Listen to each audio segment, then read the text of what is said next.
welcome to the Mobility Innovators Podcast. Hello, everyone. I'm so happy to welcome all listeners from around the world to Mobility Innovator Podcast. I'm your host, Jaspal Singh. Mobility Innovator Podcast invite key innovators in transportation and logistics sector to share their thought about the key changes in the sector, about their work, and what is their forecast for the future. Today, I'll be speaking with a very good friend. He's Director of Technology at Reseau de Transport de la Capitale, RTC in Quebec City. He has more than 20 years of experience in IT, but entered in public transit sector only 5 years back. So I can say he's new to the public transit sector. But man, he's already managing all the big projects in Quebec City. We will learn more about those projects today. Before transit, he worked in consulting space, finance industry, and manufacturing sector. He's bringing all his experience to transit sector now. I'm so happy to welcome my good friend Christian Lebeuf, Director of Technology at Reseau de Transport de la Capitale, RTC. It's now time to listen and learn. Hello, Christian. Thank you so much for joining us. It's wonderful to have you on the show to share your experience with our listener. Thank you so much, Jasper, for having me on. It's a pleasure for me to be here today with you, especially since you have two first great episodes. I was really impressed with the quality of those, and I was really pleased to listen to the one with Mr. Ma. I wasn't aware that Shenzhen was so far ahead with the electrical buses. Very impressive, by the way. Thank you. It's always good to hear that people get some learning from these discussion, and that's what this podcast is trying to do. So today, it's your time to share your learning with the other listeners. I'll be spending time to learn more about you, your past experience, the transit project you're working on, and your perspective on the future of mobility. And to start with, I would like to share you to little more about yourself with our listener. And also, are there any interesting fact about your career that you haven't mentioned on your LinkedIn? Obviously, the answer to this is yes. But before I go ahead and answer your question, I must put a disclaimer here. Everything I will be saying in this interview doesn't engage my organization, RTC. It's my own opinion. And I just want to make sure I don't put anyone into any sort of trouble here. So to answer your question, it's been a while though, to be honest with you, but back to my days in university, I used to do a little bit of hacking. So I had a little fun with one of my friends at university. We used to go around and test system, and also it was for practical reason. We were used to work on a central system because it was a couple of years ago, and we were always running out of disk space. And one of the things we used to do is we contacted the user that will log on the system, and we pretended to be the administrator of the system. And we asked those people, can you please share with us your password? I am your administrator and I need to do some kind of work. We have detected something wrong with your account, so please provide me with your password. And you would be surprised how many people gave us their password. Oh man! And I think it's so it's when you develop that kind of mind of the hacker, you see how easy sometimes it could be. So that's something you don't put on your LinkedIn profile, but that's very useful in the job I'm doing today. Oh, that's great, man. I mean, it's a good title to put hacker, and now as a director of IT. So it's a great combination.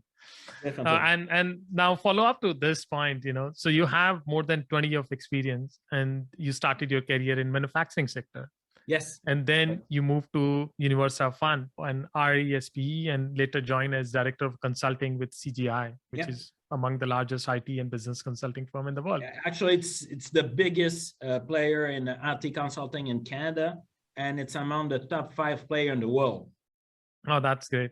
And I really like the way you have described your career journey on your LinkedIn. It's like career start with the system maintenance and evolution to deployment of solution and right up to software development with agile approach. And then as a sales, as account manager in big consulting firms. So you have a long journey.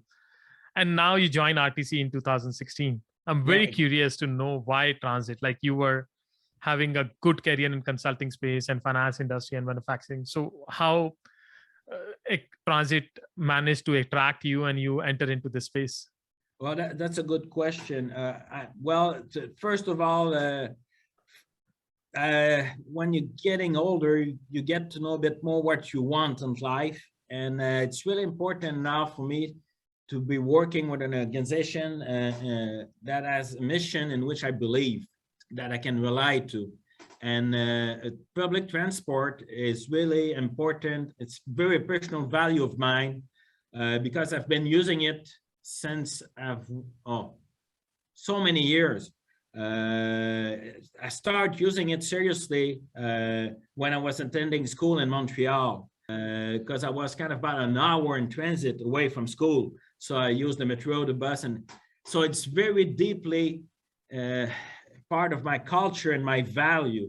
And working for RTC was kind of a dream come true for me. Working for a city such as the Quebec City and working with the transit authority there. I mean, I've been using their service for a while, and to have this opportunity to make change and have a real impact, it's just so great. So that's why I've chosen transit, definitely. You're lucky, because some people, even at their deathbed, they don't know what is their purpose in life. So you found it much earlier. And I think in public transit, the people you talk about, they are not here for job or work or money. They are here for serving the society and serving the city and doing something meaningful in life. So I love that part, what you mentioned. And how do you think your experience in consulting, finance, and manufacturing sector can help the transit sector? Well, there's two main sectors that were really are helpful on my day-to-day work, and those two sectors are manufacturing and consulting. Finance, it's more difficult to rely to finance. Finance is a world of itself, but manufacturing, if you take it to a simpler expression, a public transit operator is a manufacturer. We're manufacturing a service that is delivered on a daily basis. So every day we're delivering the same service. So it's sort of a manufacturer thinking, manufacturer way of doing things. So my experience in manufacturing is very useful for me to understand the business. And the real main asset, though, is from consulting. And I hope there's not too many consulting people listening to this podcast, but it's so helpful. And obviously, it should be a requirement for someone that has a top management position in IT to have an experience in consulting. And let me explain to you why. I learned a lot with CGI. That was a great school for me to learn a lot of things. And one of the things I've done at CGI, I was part of strategic committee for bidding on the different RFP. And the way we look at the requirement is we're always looking, so are we going to make money with this deal? So you're trying to find the things that the customer forgot to think about. And you say, okay, we're going to make money there. They didn't ask for that. So there's an opening for make money there. So that's very useful when you go on the other side of the fence, which I am right now. And quite often I say to the people at procurement, say, let me explain to you what I did on a strategic committee back in CGI when you guys were writing that.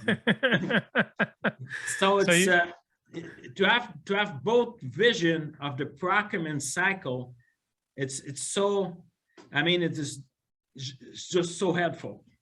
Oh, I agree. I mean, you're bringing all the trade secret of consulting to transit sector, which is good, but probably the consulting side will not be very happy that you're closing all those tabs. Yeah, well, they find it a bit harder when they are the phone with me. But obviously, I think it's fair play. Obviously, we need to know that they're there to make money when we want them to make money. Because if they go out of business, we have another issue, though. But I think it's what you need to is that's right. There's nothing wrong with making money. Just you have to be fair.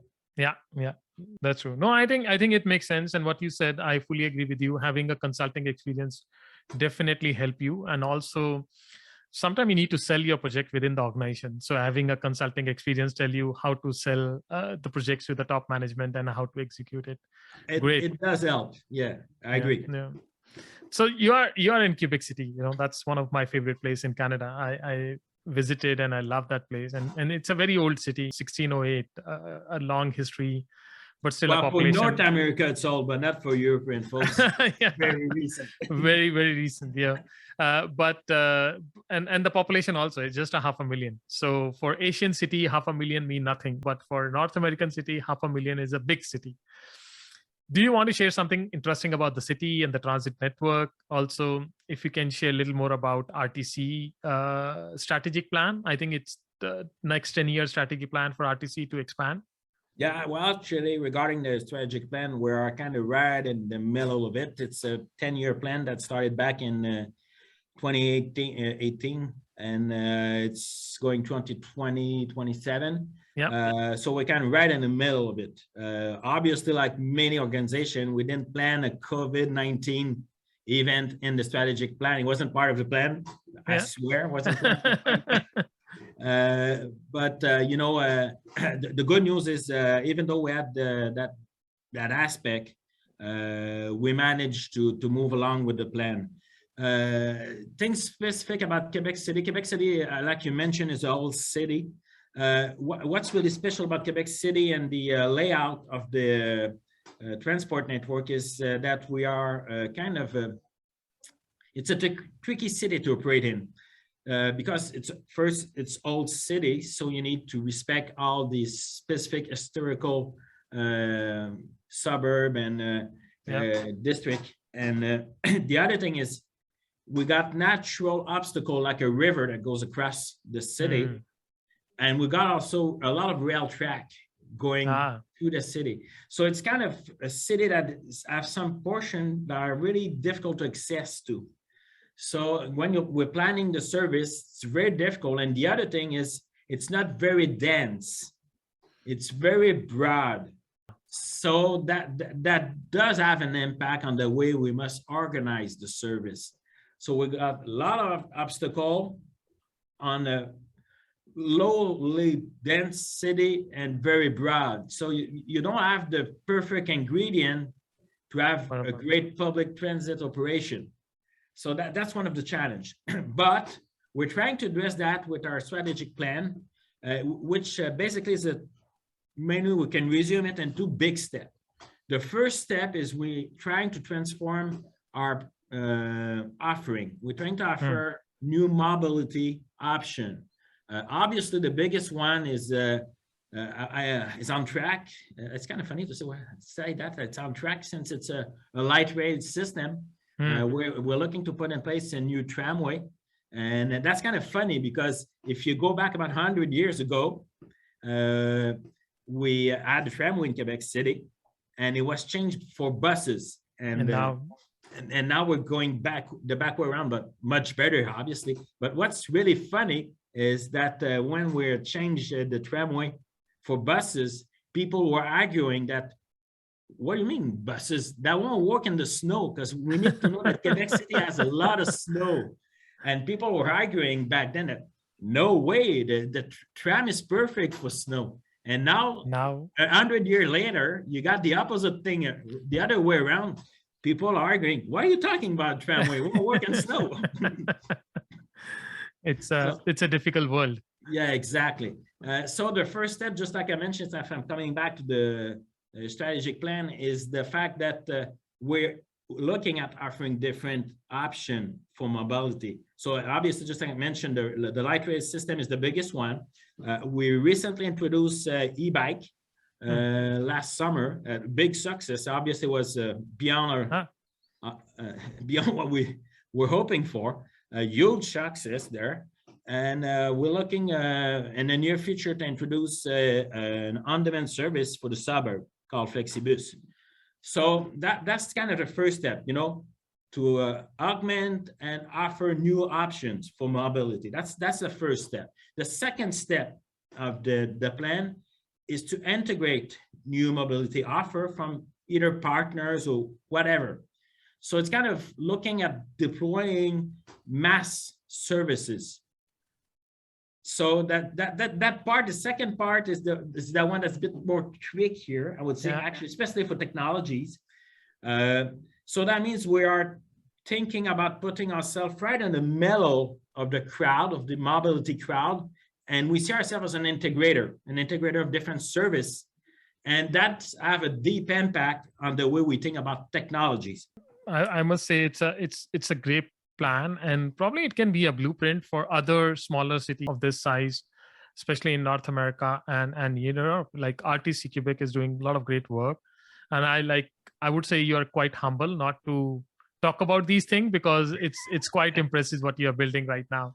Oh, well, it's really a pleasure to hear that, especially since we specified in our strategy plan that our main goal at the end of all this is to be a reference for comparable North American city, and the way we innovate by having different mobility offer and diversification. No, you are right on track. You're right on track.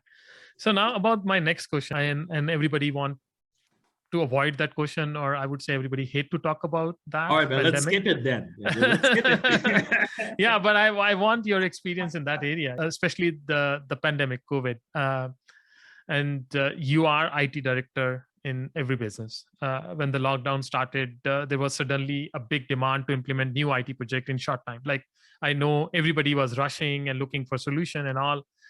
And now hopefully we are at the end of the tunnel. I hope, and I keep my finger crossed that we are looking, things are closing down and winding up. So when you look back, how do you see that RTC has transformed in 2 years? And what are the key learning from that process?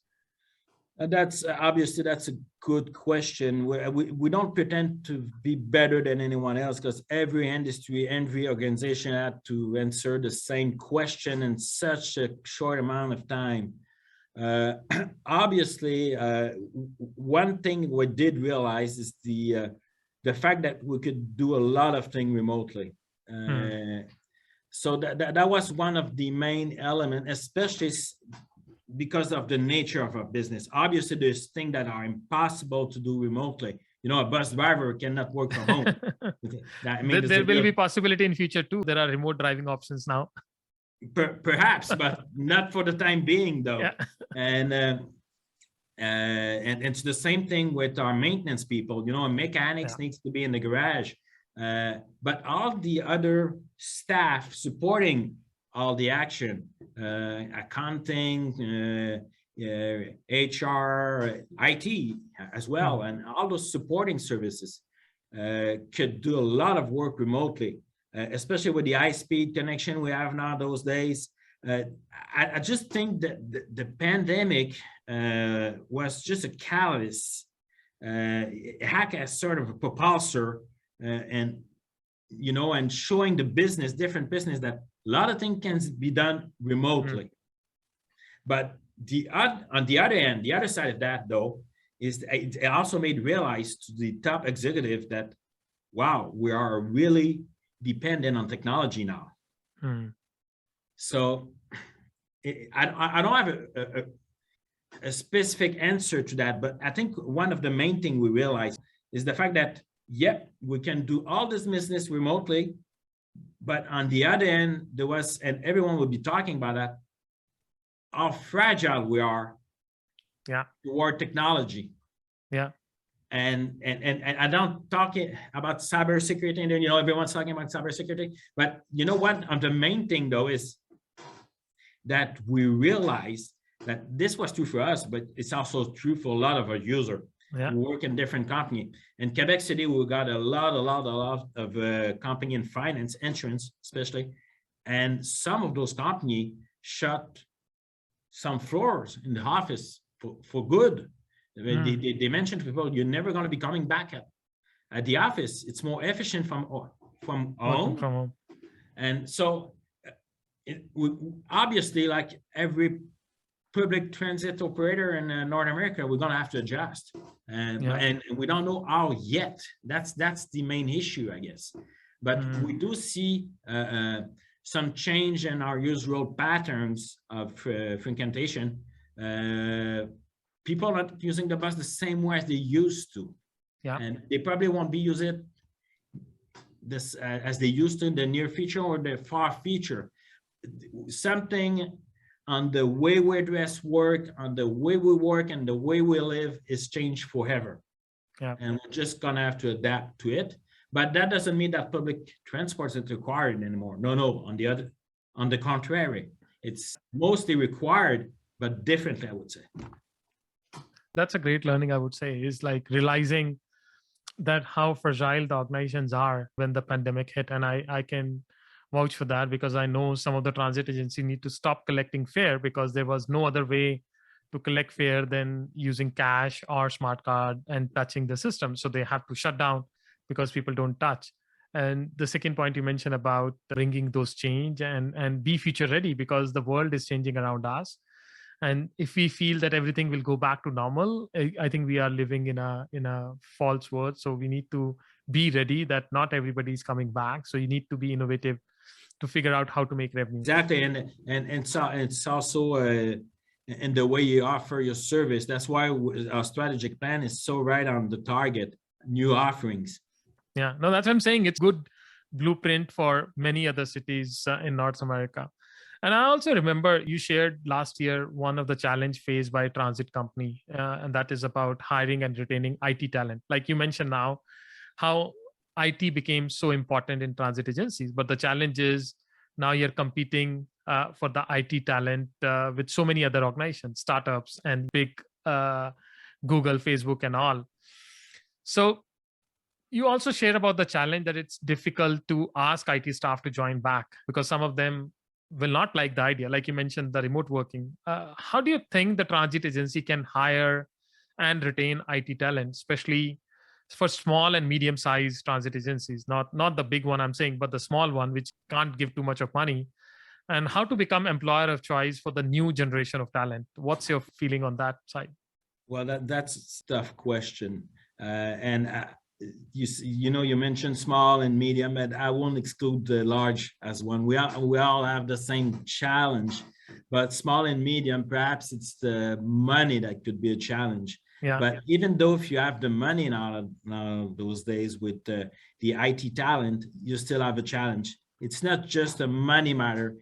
You need to motivate people more with the mission than the money. And we still have a good success motivating young people, but it's the approach that needs to be different. For instance, last fall, we contribute to Acton through an organization named Technation.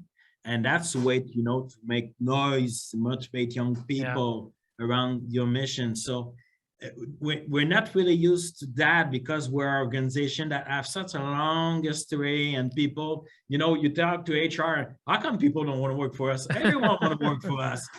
But you need to kind of change a culture there. Say, no, you need to make some noise around why it's cool, why it's fun working with us. Yeah. So I think that's a way to attract IT talent, but it won't be enough to address the IT shortage though. And we have a big issue because there's not enough people studying in IT right now regarding the amount of people who are getting near retirement. There's a real big gap, especially in Canada and Quebec City. We have a talent shortage, a gap, an immense gap because of the year 2000 bug. There was a lot of work, and suddenly there was no work. And people stopped attending school, university, and so no one studied anymore in IT. Even some universities shut down their programs to tell you how bad it was. Okay, so that aspect we need to think out of the box, because just hiring new staff in the new generation won't be enough. Yeah. So we need to put in place, and I really love. I don't know if I can name them, but. Gartner came up with a notion of citizen developer. And with that notion is the fact that you use people who don't have all the skills and who don't come from IT, Yeah. and try to use them to do some IT work. But obviously, you need to be thinking to put around the framework required for that, especially all the issue we have right now with cybersecurity Oh, yeah. and all the personal data that we're sometimes collecting and we want to protect, and we do protect. But you need to have a thinking around that sort of aspect and to put around a framework which will favor that. And you need to empower as much as possible your user with the proper tool in order that they can go as far as possible without requiring very technical staff that are really difficult to find and that are very costly to use. Well, that's a great point you mentioned. And it's a challenge for everybody retaining talent. So the organization need to rethink about their marketing strategy. They need to make transit cool, not just to use, but to work. So exactly. Yeah. It's a great point. And great to see that you are like you are wearing your consultant hat and pushing the HR to rethink their strategy.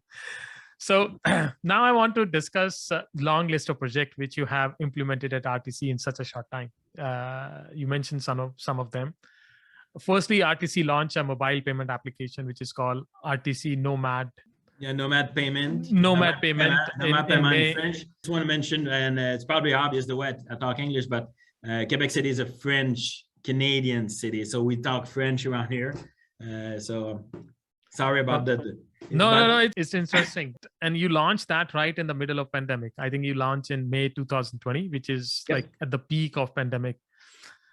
This project is part of, I think, possible one-stop shop strategy you have, like bringing all the mode into one app.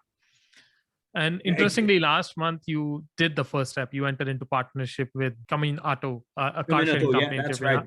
Yeah. And it's interesting because you are now offering $99 monthly pass for bus and car sharing, and people can use the buses as well as they can get 10 trips for 30 minutes for the car sharing and all. So it's a great step to build the MaaS, and I love that because there are not many examples of that. Would love to know more about these projects and what learning you would like to share with other transit agencies. What are the other offering the rider can expect in the future? Well, obviously, one thing you can see for sure, Communauto is a car sharing organization. Okay, it's a non-profit organization for car sharing, and obviously, it's a partner who's been around for a while in Quebec City. And if you look at the logic of that, it's totally online with our strategic planning. The step 2 of the strategic planning, which is to integrate all sort of mobility. Okay.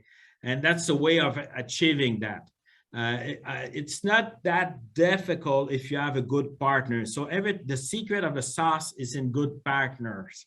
But it can be sometimes really challenging because not all partners are as technically savvy as you could be or want them to be.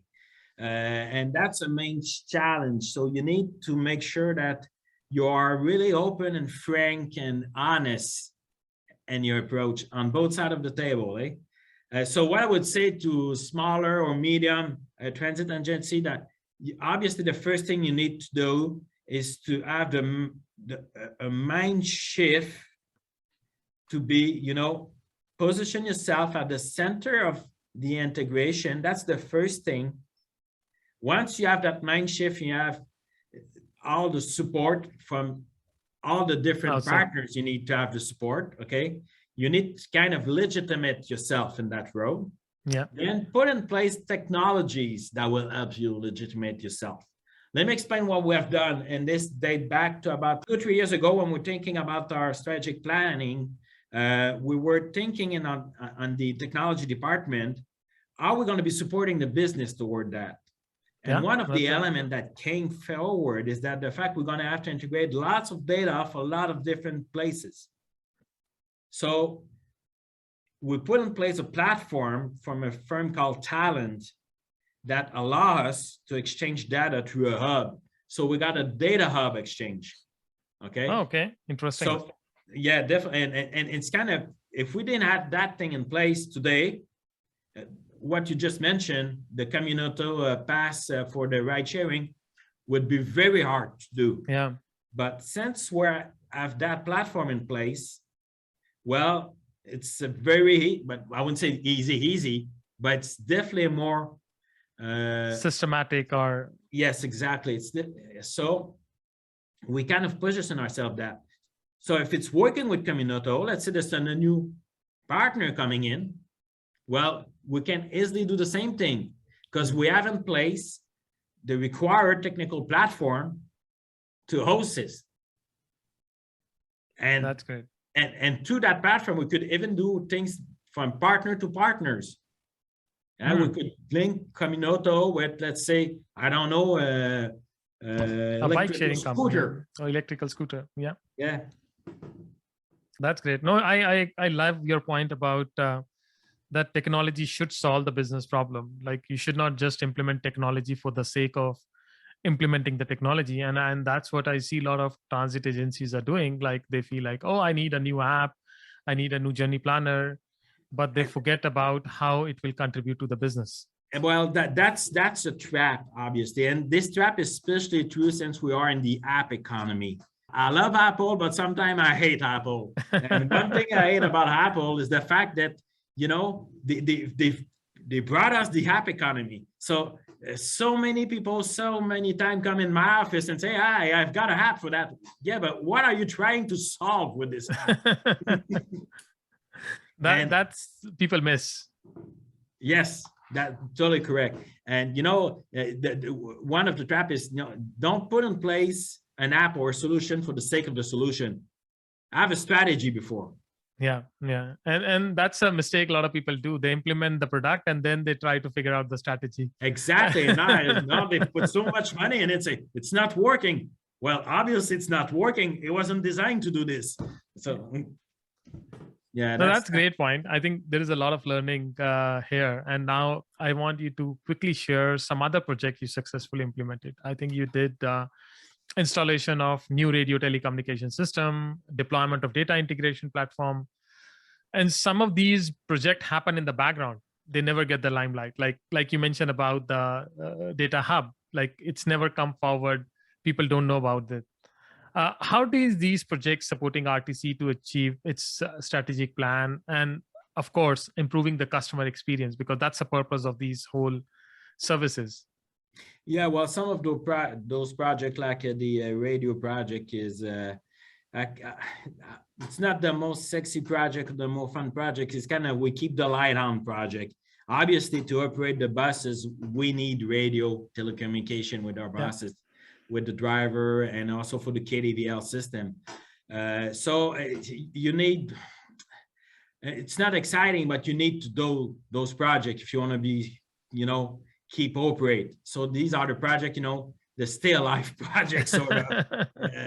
We're done that. We did that project because our system was getting old and we were unable to get the replacement part, and our business partner was decommissioning the system. So it was just, you know, for a matter of, if we want to stay alive, we need to change it. Quite often, you know, it's a thing, especially in technology. That's the main challenge. It's changed so rapidly that it's tough just to keep at the pace of the technology change. And you need to balance. Obviously, I think the secret, and it's not fully integrated right here, right now, but we tend to have that sort of thinking now, is you need to balance your project portfolio. You always need to have some innovation, but you also need to have some maintenance as well. Because if you don't do any maintenance and you do just evolution, it's going to, you know, sometimes it's going to just grab you in somewhere I won't mention here, but it's going to catch up to you. Yeah. No, that's very right. You know, you need to maintain the assets you have already built. So it's not easy choice to replace everything. It's not like your Apple iPhone you can replace every year. I wish we can do with a lot of things, but you can't. Well, sometimes you know, some systems are so deeply integrated in your operation that they are very difficult to change. But you need to make sure to change them. One thing that's going to be helpful, though, and it's cloud computing. The SaaS model is a Yeah. good model to help on that aspect. It's very useful for the evolution because you're kind of forced to move along. So you don't have long discussion regarding, it's too expensive, or the business doesn't want to move along. I love M365 of Microsoft because of that.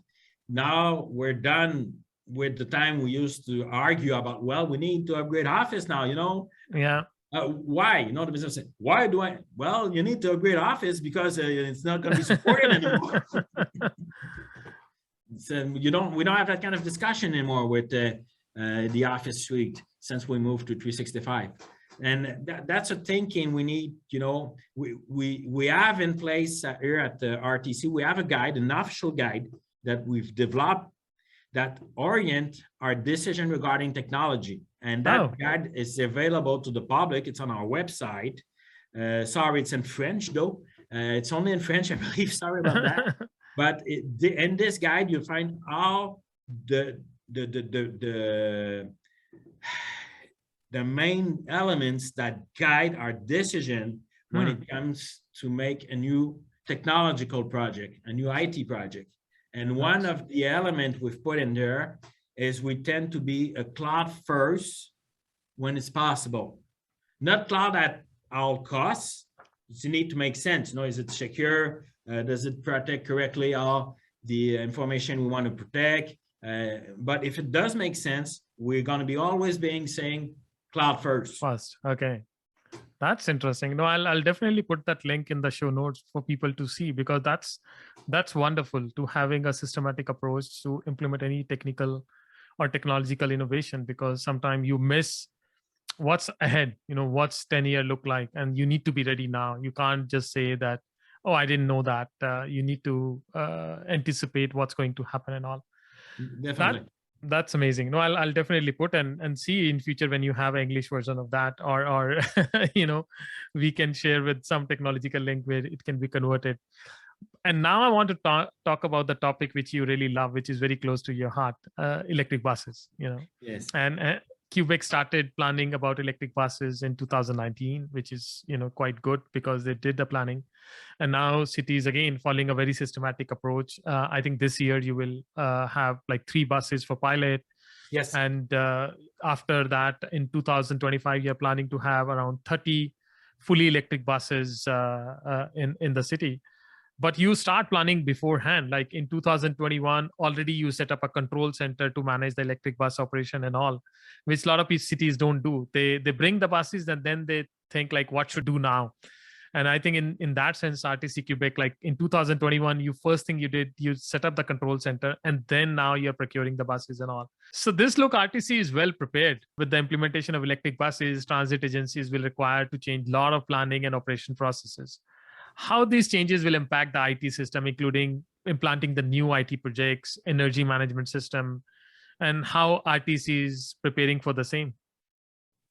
Well, you're right. It's going to have major impact on technology for sure. Just one thing I would like to correct in what you mentioned. We've been having a control center for bus operation for a while now.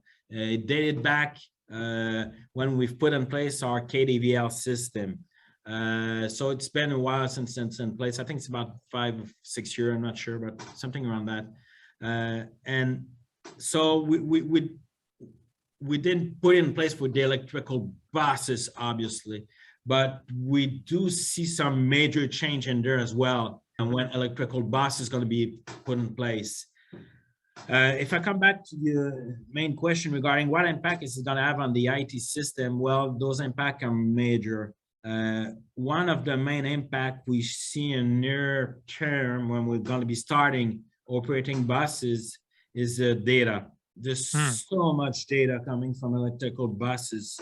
Yeah. And one of the main reasons toward that is with diesel buses, we tend to be really lazy. Let me explain myself with that.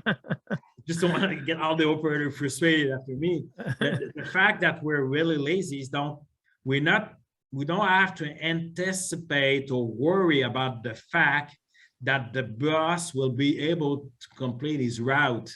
Oh, You no. know, we send the bus on the road. It's never going to go out of fuel during the day. It'll come back in the garage. We'll fuel it up and they're ready to go. With electrical buses, it's not exactly the same story. You need to be more precise regarding your energy consumption. You need to anticipate your energy consumption. You need to track your energy consumption during the day to make sure that's exactly doing what you anticipated. If it's not, you're gonna have to take on action. That's where the control center comes very useful. Yeah. Now, let's say we anticipate a state of charge of battery of 45%, and you are less than 15% less in the bus, you have a major problem there. So obviously, you're gonna need a lot of data to handle this and a lot of system. Yeah. That's the main reason we've put in first, and I think a lot of organizations did that. We're going to put in first 3 buses, you know, to try to figure out what we're talking about here. And we're going to put them on the road. Back in 2019, 2020, we did our first step by doing simulation. You know, Okay. we simulate electrical buses on a network, transport network, and we tried to figure out, you know, oh, okay, that specific route's going to be a problem. Okay, so we have already an idea, but you know, we need to confirm, test, and that's what those 3 buses are going to be for that. And we also dedicated people to it. That's another part of the recipe we put in place. We make sure we're dedicating people only to that. And we have a special group and technology dedicated to, you know, working on the architecture, working on this different system that will be required. And the other step also as well, you got to make sure is, how is it going to integrate with what we have in place already? Do we need to same shunting what we have in place? Okay, one good example for that, and it's a very recent, we had a meeting this week regarding this, is the fact that, okay, we need to take some information out of the bus and distribute that information inside the control room, state of charge. So one good example. Yeah, but is it enough? Is it too much? And the other question that comes up is, okay, once they have to start the state of charge, what are they going to do with that? Yeah. You know? So that brings a lot of questions. So IT, it's you know, you cannot possibly introduce new electrical bus without technology and IT. That's impossible. But you know, you need to make sure as well that you are answering a real business problem. Yeah, no, I love your point about solving a real business problem, not just implementing or thinking about technology. In fact, when I had a discussion with Joma, you mentioned about that. And that's what he stressed about, that it's not a choice. It's like you have to have a technology platform. You have to understand what you're going to do with the data and how you're going to use data. Otherwise, it will be a totally mess. So great to see that you're following a systematic approach to implement this. And like I said, it'll be a great learning for many other smaller city or medium-sized city. Definitely. And we're going to learn a lot as well. Oh, yeah. It's always good to learn and share with others so that they don't need to follow the same path. And it's very nice to have people who make podcasts talking about electrical buses. So you know, keep on the right track, Jasper. Oh, thank you so much, Christian. And now, you know, another project which you, in fact, you mentioned about this, the Flexibus, and RTC is launching that project this year. And you will be introducing now a smaller vehicle with the seating capacity of 8 people, which is, like you said, a lot of transit agencies don't think about that because for them, it's not a bus. So for them, the bus is always mean a big 12-meter and all, but you need to serve the area where the density is not there, the ridership is not there. And I think you will be launching an app, or it will be the same app, Nomade app, where people can book and reserve the seat. Would love to know more about this project and how you feel this project will help the agency to offer efficient service to customer, at the same time saving some money. Like you said, it should solve some real business problem. Because many times agencies are implementing new technology project without understanding the real core benefit, as well as the real economic value. Because in some city, I found like launching on-demand transit was costing them more than running the traditional bus service. So what is the point to do that? Yeah, well, I think one of the key word you said there is solving real business problem. And, I mentioned this, one of the specification of Quebec City is the fact that it's a wide area we're covering. And we got a lot of suburbs. And obviously, we're operating too often big empty buses. So one of the main business problem we're trying to solve with that is to be more efficient.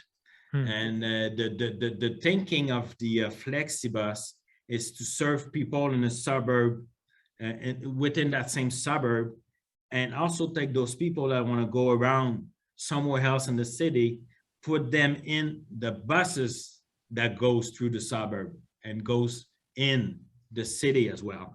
So obviously the thinking there is to increment ridership in another way.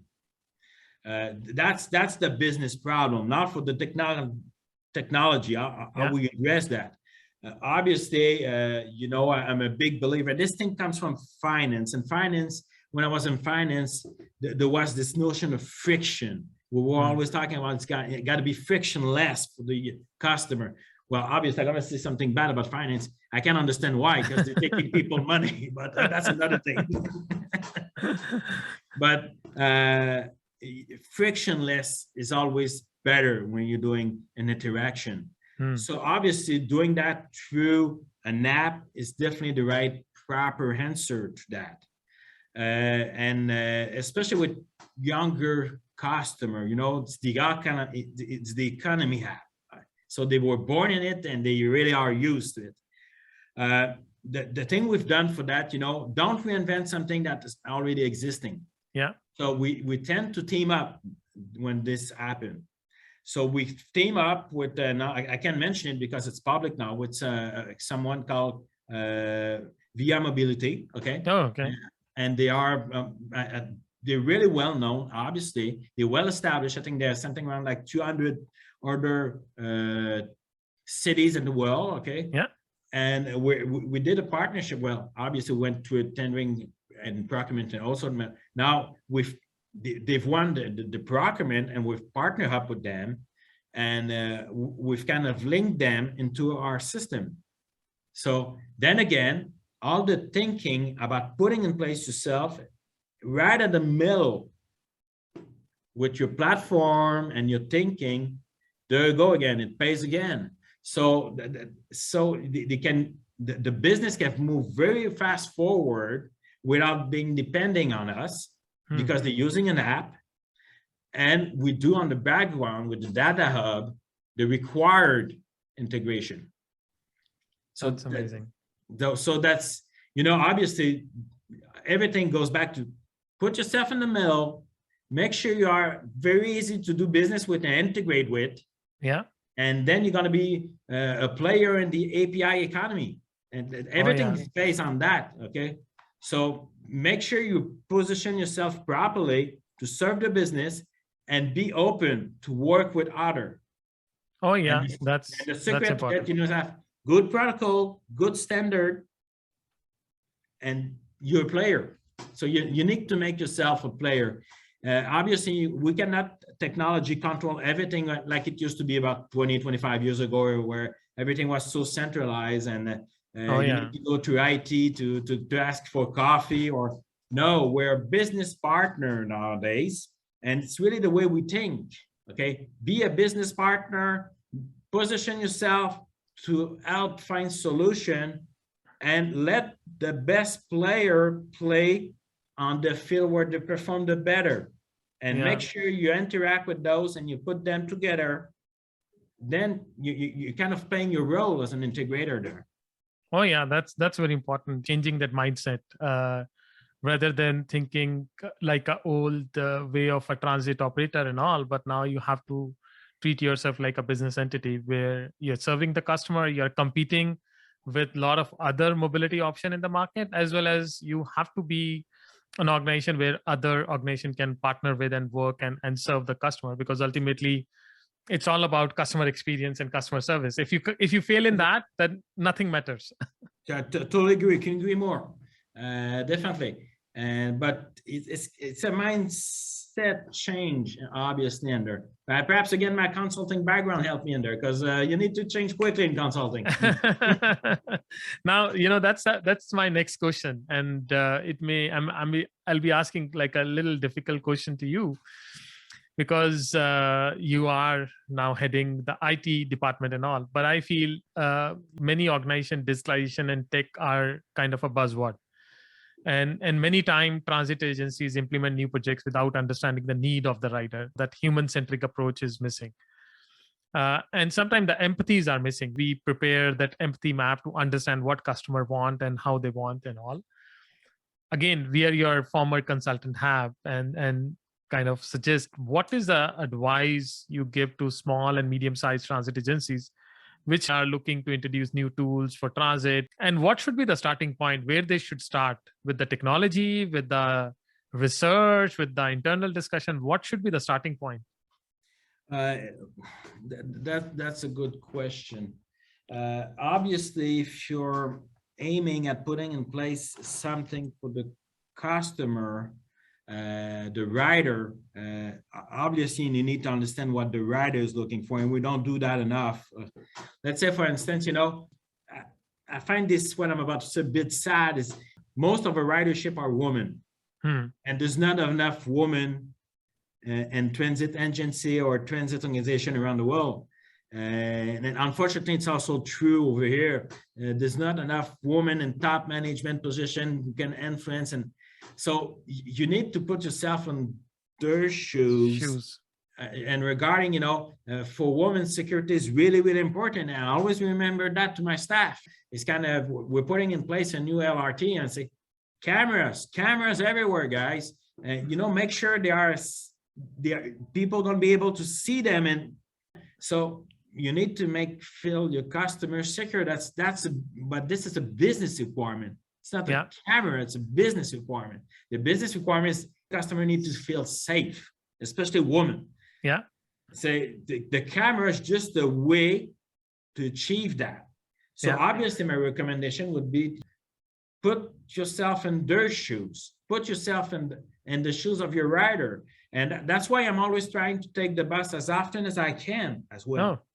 Oh. Okay, it's kind of, what's the issue? What's the problem? Sometimes I'm using Nomad and say, hey, man, it's not performing like I wanted to, which is our KDBL system. Sometimes I say, hey, he says the bus is supposed to be here in 30 seconds. Where's the bus? And I get back in the office and I ask so many questions. And people always say, oh, you took the bus today? Yeah, I took the bus. So obviously, I think that's the best way to, and good things are often simple. Oh yeah. If it's too complex, that's the first warning quite often. And I've used that through all my career. Is if you cannot explain to me what you want to do, go back to the drawing board. Something's wrong. And technology, that's kind of a trap, because often people think, oh, technology, IT is very complicated. Yeah. But no, it's human. It's produced by human, it's done by human, it can be explained. Don't let yourself be intimidated by that. See, if the guy in front of you cannot explain, and that was the thing, especially when I was doing sales and consulting firm, I quite often bring a specialist, a technical specialist, and I had a signal with the guys. I always brought, I don't have it in front of me, I always brought some sort of small book or small package, and I said to the guy, all right, you can talk, okay? But when I flip this thing 2 times, you shut up. Because that means you lost the customer and you don't want to lose the customer. And I remember what experience. Once I brought one of those specialists and I've turned this thing about 20 things around. And he didn't. The guy was keep on going yapping. And I said to the guy when I was out, listen to me seriously, you. It's the last time you're coming with me. And that guy never came back with me. This kind of. So you need to keep things, what I'm trying to say, I guess, is keep it human, keep it simple, and it will work out just great. Just make sure you're answering a real issue. Don't create something that isn't real. There's so many problems to solve already. Just don't have one on a pile, please. So I guess the solution should not be another problem. Like a lot of time you implement something and you figure out, oh man, this is another problem we now need to handle beside what we were handling earlier. Exactly. I love your line, what you mentioned about that good things are always simple. If it's not simple, then it's maybe not good. It's the first warning, though. Definitely. Amazing. No, I love chatting with you, Christian. And we are kind of at the end. We had a lot of interesting chat about technology, mobility, and transit. But I want to end our discussion with a rapid fire question round, in which I will ask you 5 questions, and you must respond quickly. Okay. Simply say whatever comes to your mind, because I want to now understand more human side. Put your hacker hat now on. So, like you mentioned, you already like this question. I don't know how much it makes sense to you because you already been in so many other industry. But if you were not in the mobility sector, what other profession you would have selected? Electrician. Electrician. Yep, electrician. That's and it's really funny because I'm not a very manual person. I'm more a thinker, philosopher, and always thinking about IT, architecture, and new ways of doing things. But electrician, because it's the only chore or only manual thing I'm good at, connecting wires. The other thing, you don't want to see me doing plumbing or anything else. I don't know why. Electrician, I'm really good with wires, and I figure quite rapidly electric circuits. So I guess electrician would be my answer. And my brother's an electrician. Maybe it's in the DNA. I don't know. DNA. I would say it's like actually you are kind of electrician. No, now you are working with binary number 01, which is all about electricity. That's how the computer figure out what to say. Now about your travel, you must have traveled around the world and visited so many cities. Which is your favorite city in the world?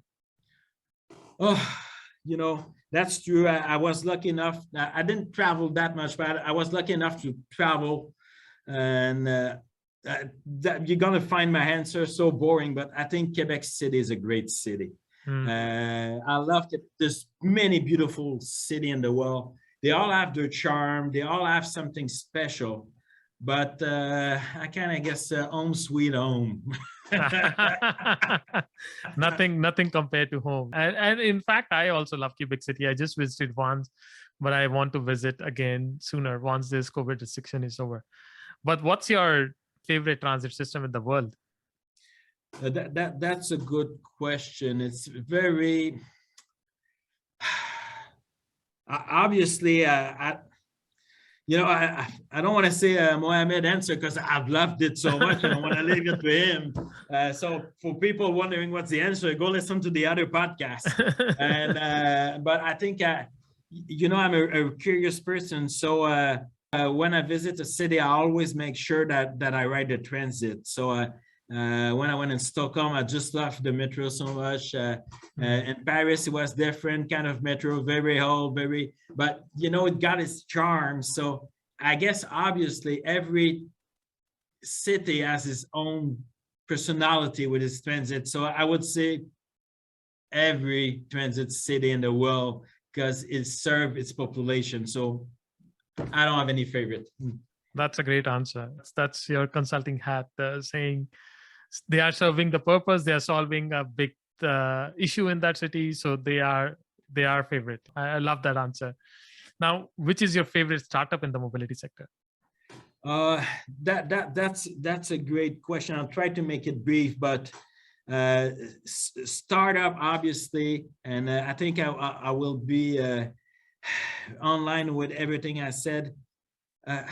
I'll start by saying the startup that I don't like. I don't like the startup which are trying to ride on a vibe because they're not trying to solve a real business problem. They're just trying more there's a vibe in that sector. So let's do a startup. So the 90 economies, where everyone was starting a website, a pet food website, obviously that was a recipe for disaster for sure. But that was on a vibe. So a good startup makes sure that they have identified a real business problem and they're trying to solve a real issue. Yeah. One of my favorite startup now is a startup called In a Blink. In a Blink is a small startup that's trying to address a real issue we have with Wi-Fi. It's called Wi-Fi saturation. That's especially true in the rail sector. where they have so many locomotive engine, really near each other, and the Wi-Fi coverage is really poor. Yeah. And very difficult to do. What they've came up with, instead of using Wi-Fi, they're using Li-Fi. And what's great about Li-Fi, it's 100,000 times faster than Wi-Fi. We did try it over in our buses, and we do see some business case possible with it. One of the business cases, in the buses, we have many cameras and we're taking video feeds. Yeah.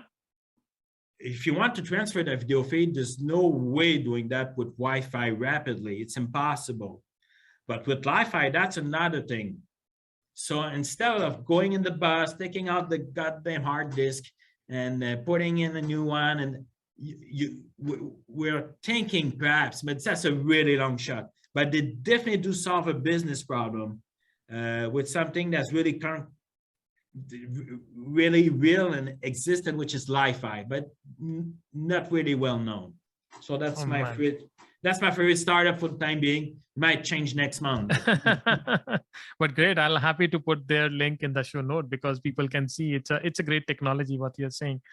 And I always end my podcast with a last question with our guest. And if you can change one thing in your life, what would it be? Oh, that's a very philosophical question. Obviously, I would say I wouldn't change anything. I did make some mistake in my life on a personal basis, on a professional basis, but those mistakes make me who I am today. So if I didn't add those mistakes in the past, I wouldn't be the person I am today. I'm not perfect. I would say something as though I say, I'm not perfect. I'm only human. But I've been so lucky in my life so far. I have wonderful kids, a wonderful wife, a great jobs. I'm totally lucky, so joyful. So I wouldn't change a thing. That's great to hear that. If you have a great family and great work, and then there is a purpose, nothing like that. Thank you so much, Kristen, for your insightful comment. I really enjoyed our conversation and learned a lot from your experience. Thank you for sharing mix of your consulting experience, your transit experience, as well as your philosophical experience. So I love our discussion. Great. It's been a pleasure, Jasper, and good luck with the next podcast and your mobility innovator. It's really great to see that. Thank you for listening to this podcast. We'll be inviting some other inspiring guests in coming week. You can subscribe us online to get the notification for the next episode. If you like this podcast, please don't forget to give us a 5-star rating, as it will help us to spread our message. If you have any feedback or suggestion for this podcast, please do write to us at info@mobility-innovator.com. I see you next time. Thank you.